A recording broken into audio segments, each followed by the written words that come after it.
அண்ணா தம்பிக்கு பசிக்குதான் போற காசியாங்க அண்ணா.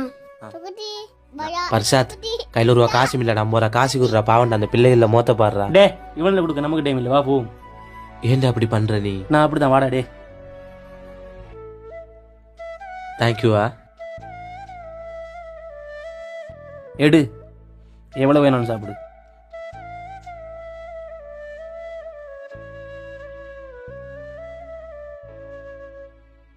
என்னடா பண்ற? கீழே போடுற?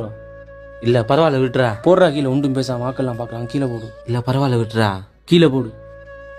கடையே வாங்கி தரேன், கீழே போடு. கொஞ்சம் மண்ணு தான் பட்டிருக்கு, நான் தொடச்சிட்டு சாப்பிடுறேன். டேய் மானத்தை வாங்காத, ஆக்கெல்லாம் பாக்குறேன். அவனுக்கு எல்லாம் வாங்கி தரேன், பேசாம கீழே போடு. மானத்தை வாங்காம கீழே போடு. ஏன்டா திரும்ப தட்டி விட்டு? 50 ரூபா சாப்பாடுக்கா எந்த மானத்தை போக்கட்டேடா நீ? 50 ரூபா சாப்பாடுன்னு நீ வேஸ்ட் ஆகுறாய். அந்த பிள்ளைகள் உங்ககிட்ட 50 ரூபா தான் கேட்டுச்சு. ஏன் நீ அவடத்த கொடுத்துருக்கலாம்?